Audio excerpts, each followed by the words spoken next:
going on, Stellar Crew? Bob MacArthur here for Stellarvue Telescopes for the August edition of In the Sky. We are in August. We are in the heart of Milky Way season. We're in the heart of mosquito season too. I'll tell you what, they are brutal out here on the eastern plains of Colorado. But for me, it's worth it. You put on the bug spray, you enjoy that Milky Way going across the sky. And what's great about that is you have all the beautiful nebulas and star clusters that you can get. We're going to talk about those this month. I am actually shooting with my imaging rig. I got the SVX 90T. I actually am going to be shooting color tonight with my ASI 585 MC Pro. I got it on a AM3 mount on a little Smandy lightweight tripod. It is a fun setup. I've been having fun getting into this journey. So let's go. Let's talk about what we got going on in the sky for August 2025.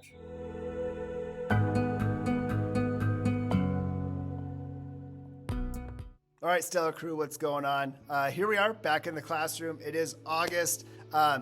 Educators, we're going back. Parents, kids are getting ready to go back to school. I know August can be a pretty crazy month, but it's also a great month to do some observing. So let's get to it. Let's talk about what we got going on.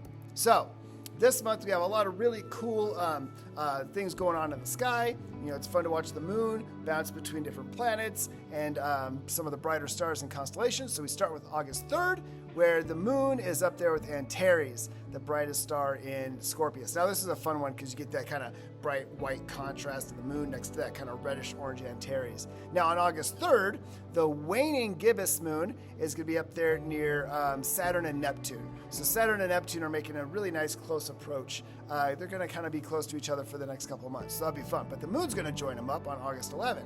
Now, August 12th, before sunrise, our two brightest planets, Jupiter and Venus, are going to make a very close pairing. We're talking within a degree of each other. So this is going to be cool. Get your scope out. Check it out. Now, August 12th and 13th is the Perseid Meteor Shower. Wonderful meteor shower. For some of us, it's kind of the meteor shower we look forward to for the year, kind of the big one. It's a good one because it's in summer. Now, this year we have the waning gibbous moon. So that's going to have a little bit of an effect on the fainter meteors. But still, get that lawn chair out, get a blanket, get a cup of coffee or whatever, cocoa, lay out. The nice thing it is in August, it's not like some of these meteor showers that are in the winter time where you're freezing and you're struggling to stay warm. You can enjoy this one.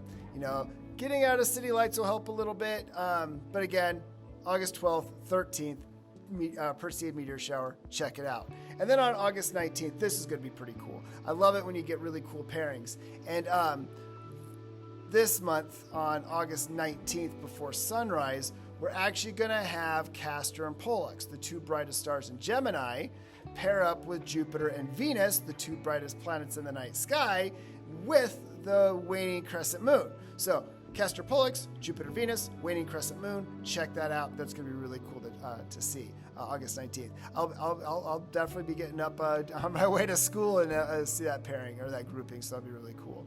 On August 21st, try and get a nice clear view of the eastern horizon because that very thin crescent moon is going to pair up with the planet Mercury.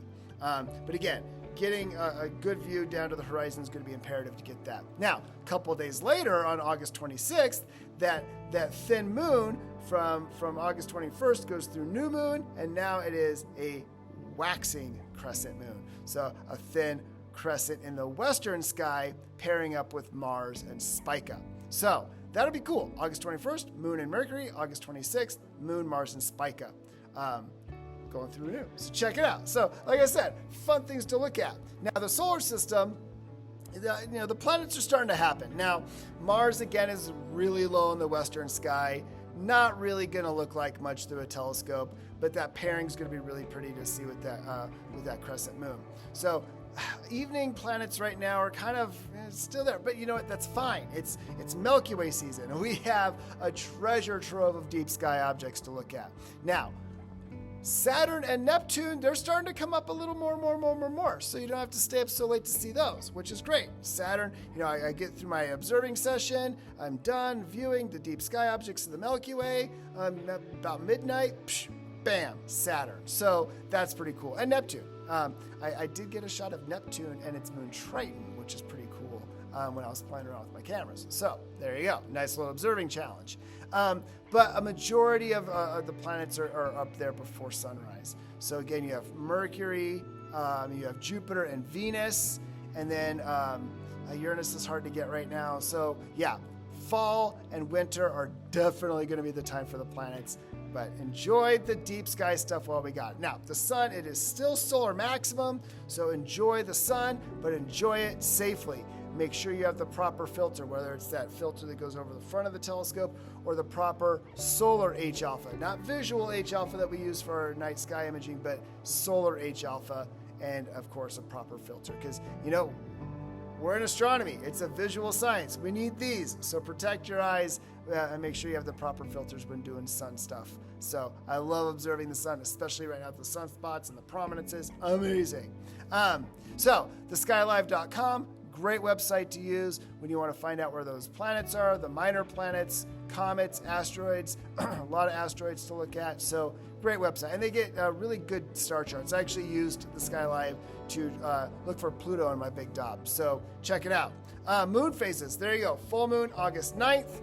At the beginning of the month, new moon at the end of the month, August 23rd. So plan your observing sessions accordingly. So let's get to the night, the deep sky stuff. So we'll start with star clusters as usual. My son and I, we've been having fun. We've been kind of having a shootout for star clusters. So David got that wonderful picture of M29. I really like M29. M29 looks like a little measuring cup. It's right up there in Cygnus. Great little star cluster to look at. That is a picture that I shot of M22, which is a globular up in Sagittarius.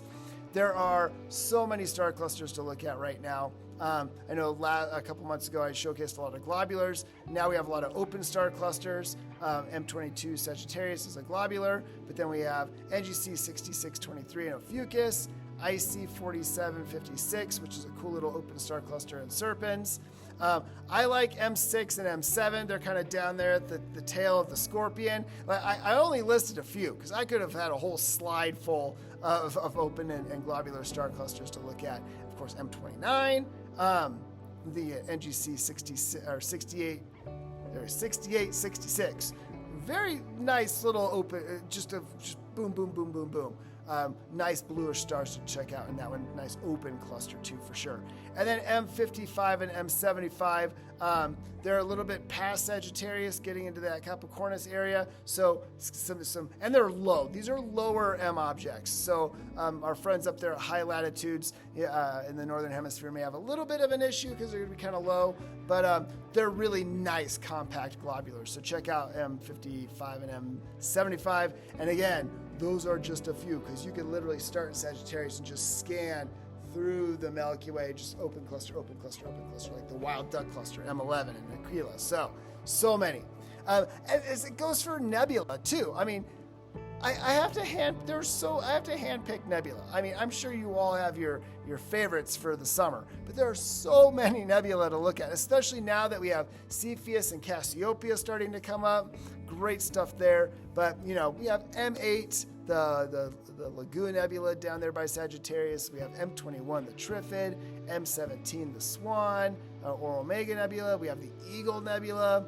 And now we have NGC 7000 with the North American. I love that shot in H-alpha that Jason got. See, I think the narrowband imaging is pretty cool because then you can see that gas and you can see where the stars are forming, and you can do oxygen or sulfur or green, red, but they all show something slightly different.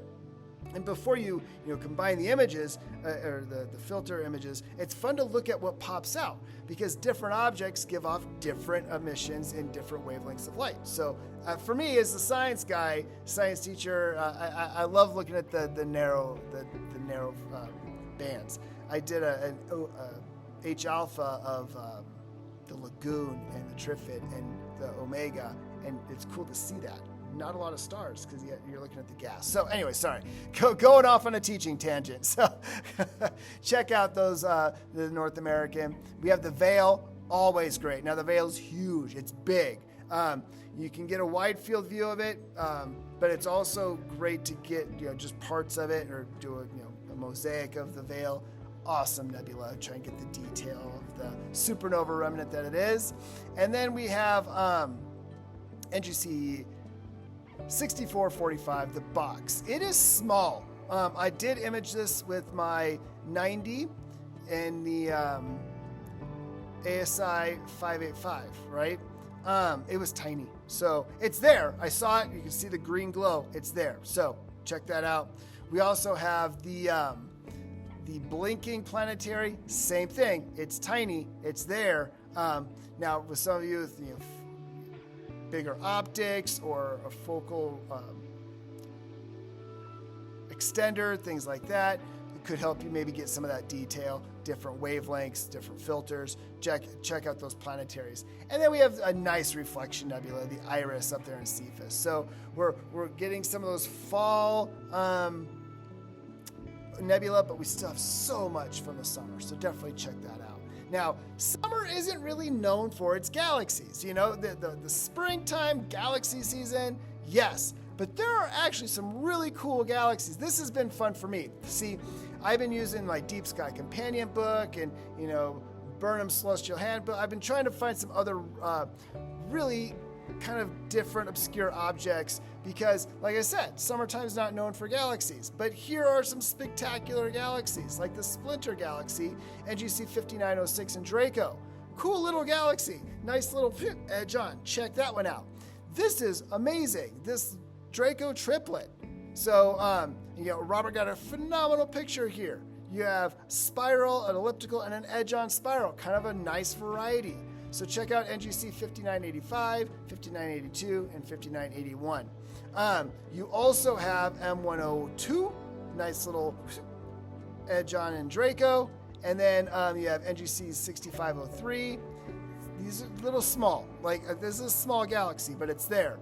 Same thing with NGC 6745 and 6207. They're small galaxies, but they are worth it. They're fun. It's fun to try and get those kind of fainter galaxies. Imaging is going to help pull them out. And I didn't even know there was a galaxy in Lyra until I started going through, okay, what galaxies are up? And there it is. Now, I picked NGC 6207 because this is a galaxy next to M13. We always think about M13, this phenomenal globular in Hercules, the great Hercules globular. It's a staple of the summer sky. But there is a galaxy very close to it. See if you can spot it. And then, of course, C12, NGC 6946, the Firework Galaxy. That's been a fun one. I've enjoyed that one this summer. So there are some summertime galaxies for sure. Now, as always, we end with binaries. So let's get there. And I took some notes here. So I'm pulling up my notes on the binaries. I'm always digging. To find some good ones. And sometimes I come across I'll be looking for a deep sky object. I'm like, oh my gosh, what's that? Is that a binary? And then I look it up. Yep, it's a binary. That is actually what happened to me with a couple of these this month. So we have Delta Lyra. There it is.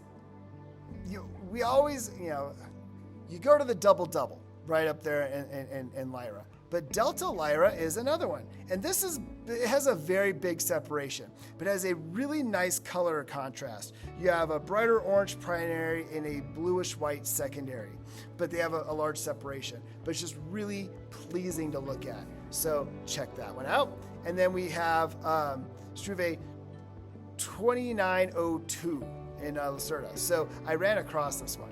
This one is great. Slight magnitude difference and slight color difference, but they're tighter. They're tighter than Delta Lyra, but just really nice separation. So check that one out. And then we also have HD 17781. This is one I had to look up because I was scanning through Sagittarius, enjoying the deep sky objects and just the star field there, and I ran across this. I'm like, wait a minute, what's this guy? So I looked back at it, and it is bluish white, slight color difference, but nice magnitude difference. We've got brighter primary, fainter secondary. So really nice one. They're tight. They're kind of like the one up there in Lacerda, and also in Delphinus. So cool. This was a little difficult to get, but it was fun to run across and check it out. So, and then same thing with Delphinus. We always run into that the binary there in Delphinus, but there's another really nice one there, Struve 2725. This one is a nice separation, brighter primary, slightly fainter secondary, and we're talking yellowish white. So I try and find some good ones, some obscure ones, but I do like to find stuff that is kind of a challenge to separate, whether they're close or you have a brightness. Sometimes that when you have a really bright primary, it's hard to see that secondary. So looking for color differences, magnitude difference, or sometimes just really nice binaries to look at. So check those out and let us know what you get. So there you go. It is August. Like I said, we're coming back to school. The fall crazy season is going to start ramping up here soon. For some of us, this is our last chance to get that vacation out. With new moon being towards the end of the month, get out there. Try and find a dark sky site. Try and get out and observe.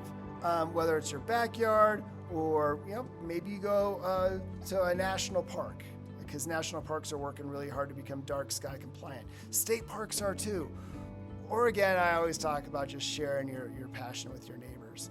But I think it's important to get out there before we get wrapped up in the school year or too crazy with all these fall events. Get out there and observe, have fun. One place I forgot to mention in amazing observatories to visit is Kitt Peak in Arizona. They have a phenomenal night sky program. I didn't do it this summer, but I did it last summer. You're up there, they take you through the sky, they have binoculars, they have telescopes. It is a great observatory to visit. So check out Kitt Peak. You have McDonald Observatory too. There's so many observatories. I love this stuff. And I am having fun getting out there and starting my astrophotography journey. Please share your images with us. I got a great crew that loves sharing their images and with me and with Stellarvue. So please share your images with us. Email them. Get a hold of us. Let us know. Contact us on the socials, Instagram, Facebook, X. We're there. We love posting your images. Check out some of the images we post throughout the month there. And just get out there, have fun. Like our YouTube channel so we know that you guys are watching, and we know that you guys are enjoying it, and share your thoughts, guys. Thank you so much, and get out there and observe and keep looking up.